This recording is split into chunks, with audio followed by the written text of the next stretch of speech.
दुनिया के सबसे बड़े लोकतंत्र के महापर्व चुनाव में हिस्सा लेने वाली देश की जनता को सर झुका के नमन करना चाहता हूं, उनको बधाई देना चाहता हूं कि आपने दुनिया के सबसे बड़े लोकतंत्र के महापर्व में हिस्सा लिया।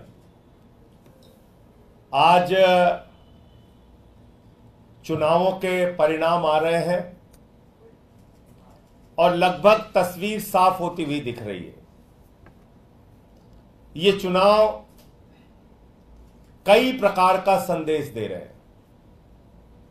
एक सबसे बड़ा संदेश इस चुनाव में दिया जा रहा है जनता के द्वारा कि 10 साल के भारतीय जनता पार्टी के शासन से लोग दुखी हैं, परेशान हैं और वो इस सरकार को हटाना चाहते हैं। महंगाई से दुखी हैं, बेरोजगारी से दुखी हैं, तानाशाही से दुखी हैं। जिस तरह से इस चुनाव में धन बल का इस्तेमाल किया गया, जिस तरह से इस चुनाव में ईडी तंत्र का इस्तेमाल किया गया, सीबीआई के तंत्र का इस्तेमाल किया गया, इनकम टैक्स के तंत्र का इस्तेमाल किया गया, पुलिस के तंत्र का इस्तेमाल किया गया, सारे विपक्ष को पकड़ पकड़ के जेल में डाला गया। हमारी पार्टी के मुखिया अरविंद केजरीवाल सहित हमारे शिक्षा मंत्री, हमारे स्वास्थ्य मंत्री मनीष सिसोदिया और सत्येंद्र जैन को जेल में डाला गया। पूरे चुनाव को प्रभावित करने की एक गहरी साजिश रची गई। उसके बावजूद भारत के लोकतंत्र की यह खूबसूरती है कि देश की महान जनता ने कहा बीजेपी वापस जाओ। यह नारा है इस देश की जनता का। उन्होंने बाबा साहब के संविधान को बचाने के लिए वोट दिया। भारत में आरक्षण की व्यवस्था जो दलितों के, वंचितों के, शोषितों के, पिछड़ों के, आदिवासियों के लिए है, उसको बचाने के लिए वोट किया। और अभी तक के जो नतीजे सामने आ रहे हैं, भारतीय जनता पार्टी को बहुमत होता हुआ नहीं दिख रहा है और पिछले बार की तुलना में लगभग 60 सीटें बीजेपी की कम हो रही हैं। अब जरा सी भी नैतिकता है भारत के प्रधानमंत्री में, जरा सी भी नैतिकता अगर देश के प्रधानमंत्री नरेंद्र मोदी जी में है तो उनको इस्तीफा दे देना चाहिए, क्योंकि उन्होंने तो 400 पार का नारा दिया था। 400 पार। लेकिन देश की जनता समझ गई कि ये 400 पार चाहिए संविधान को बदलने के लिए, ये 400 पार चाहिए आरक्षण को खत्म करने के लिए, ये 400 पार चाहिए अपने पूंजीपति मित्रों को फायदा पहुंचाने के लिए। और इसलिए देश की जनता ने यह परिणाम दिया है। भारतीय जनता पार्टी के लिए यह बहुत बड़ा सबक है, लेकिन शायद वो सबक नहीं लेंगे, क्योंकि उन्हें तो झगड़ा करना है। यह चुनाव का परिणाम भारत के अंदर नफरत की राजनीति के भी खिलाफ है, तानाशाही की राजनीति के भी खिलाफ है। यह चुनाव का परिणाम इस बात का भी संकेत है कि नफरत की बुनियाद पर हिंदुस्तान नहीं बनेगा, मोहब्बत की बुनियाद पर हिंदुस्तान बनेगा। तो इसलिए मैं इस देश की महान जनता को बधाई देना चाहता हूं कि लोकतंत्र के इस महापर्व में आपने हिस्सा लिया और एग्जिट पोल के परिणाम को पूरी तरीके से आपने ध्वस्त किया और यह बताया कि हम लोकतंत्र के अंदर अपने मुद्दों के आधार पर वोट देंगे, पार्टियों का चयन करेंगे।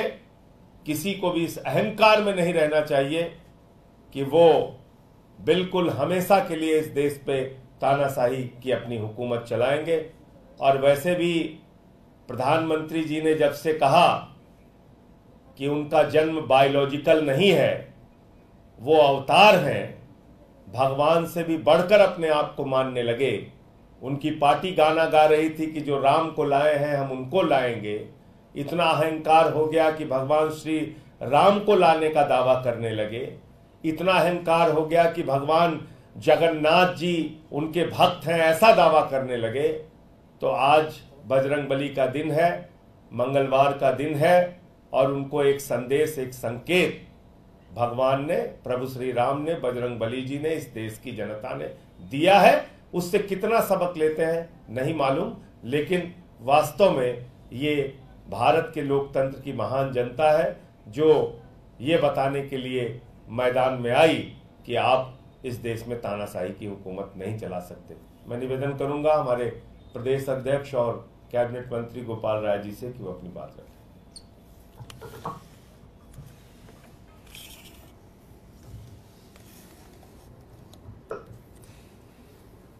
जिस समय चुनाव का 7वां चरण समाप्त हुआ और एग्जिट पोल आए, 7 चरणों के चुनाव में देश की जनता लगातार ये संदेश दे रही थी कि वो भारतीय जनता पार्टी की तानाशाही को खत्म करने के लिए, महंगाई और बेरोजगारी को खत्म करने के लिए अपना जनादेश दे रही है। लेकिन जिस तरह से जनता के संदेश को जानते समझते हुए आखिरी समय में भी भारतीय जनता पार्टी ने, देश की केंद्र की सरकार ने, प्रधानमंत्री जी ने, पूरे मीडिया चैनल्स को जिस तरह से मैनेज किया गया और फर्जी एग्जिट पोल घोषित करके लोगों के साइकोलॉजिकल माइंड पर जिस तरह से दबाव बनाने की कोशिश की गई, मुझे लगता है कि यह जनादेश उसके भी खिलाफ है। आम आदमी पार्टी ने शायद इस देश के अंदर जितनी पार्टियां हैं, सबसे विपरीत परिस्थिति में हमने ये चुनाव लड़ा और हमें इस बात का भरोसा है, जिस तरह से दिख रहा है कि पंजाब के अंदर से हमारे सांसदों की संख्या बढ़ने जा रही है सदन के अंदर। दिल्ली के अंदर भी जिस तरह से भारतीय जनता पार्टी ने सोचा था कि अरविंद केजरीवाल को, मनीष सिसोदिया को, सत्येंद्र जैन को गिरफ्तार करने के बाद पार्टी खत्म हो जाएगी। सभी लोग पूछते थे चुनाव कैसे लड़ोगे, प्रचार कौन करेगा। लेकिन उन विपरीत परिस्थितियों में भी आम आदमी पार्टी के सभी कार्यकर्ताओं को मैं बधाई देना चाहता हूं। उन्होंने अपनी चट्टानी एकता के साथ मिलकर के दिल्ली में कड़ी टक्कर दी भारतीय जनता पार्टी को। और हमें जिस तरह का अभी दिख रहा है कि दिल्ली के अंदर जो मार्जिन था भारतीय जनता पार्टी का, काफी बड़े पैमाने पर कम होने जा रहा है।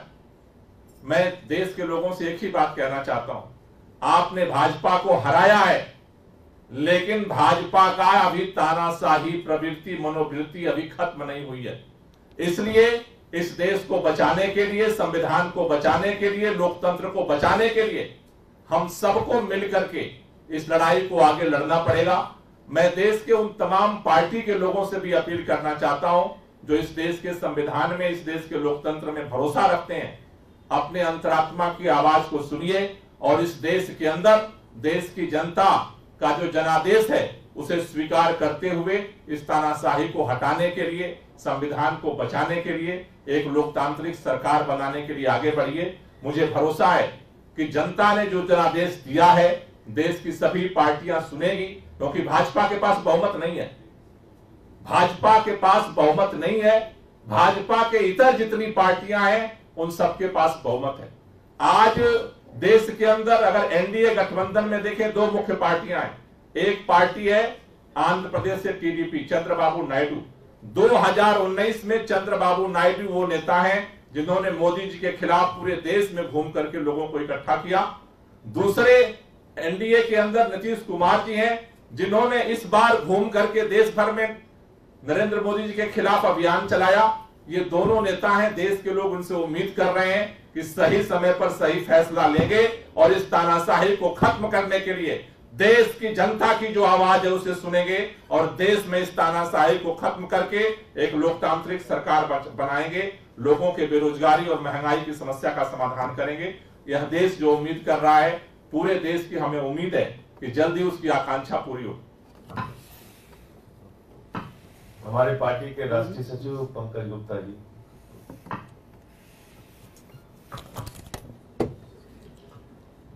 मैं समझता हूं आज पूरे देश की जनता,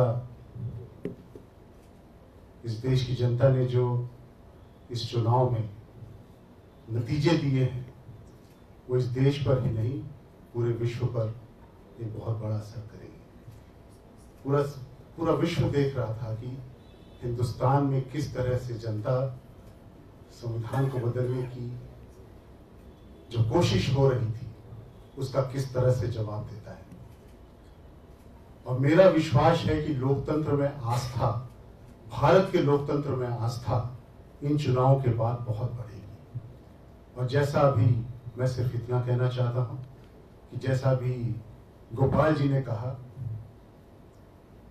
कि देश की जनता अब सभी पार्टियों से, भाजपा के अलावा जितनी भी पार्टियां हैं, उन सब से ये उम्मीद करती है कि वो देश के हित में, देश के लोकतंत्र के हित में, देश के उन गरीबों के हित में जो सरकार की तरफ इस आशा से देखते हैं कि उन्हें रोजगार मिलेगा, उन्हें जीने का सहारा मिलेगा, उन सब के हित में वो ऐसा निर्णय लेंगे जो दूर तक देश को आगे लेकर चलेगा। बहुत बहुत धन्यवाद। संजय जी, आप लोगों के पास भी बहुमत है, इंडिया ब्लॉक के पास भी आपने जो गोपाल जी ने अपील की, आपको लगता है कि सामने से खुल के उन लोगों से अपील की जानी चाहिए, क्योंकि इंडिया के पास अभी तक बहुमत? देखिए, संभवतः इंडिया गठबंधन की बैठक जल्दी होगी और उसमें आगे की रणनीति तय करेंगे। गोपाल जी ने दो महत्वपूर्ण बात की। एक नेता उसमें है चंद्रबाबू नायडू जी, जिन्होंने 19 के पहले भारतीय जनता पार्टी और मोदी सरकार के खिलाफ अलग अलग दलों को लामबंद करने में भूमिका निभाई थी। दूसरे नेता हैं उसमें नीतीश कुमार जी, जिन्होंने इंडिया गठबंधन को लामबंद करने में अपनी भूमिका निभाई थी एनडीए में जाने से पहले। तो बाकी प्रतीक्षा करते हैं। दिल्ली पंजाब बोल चुके हैं।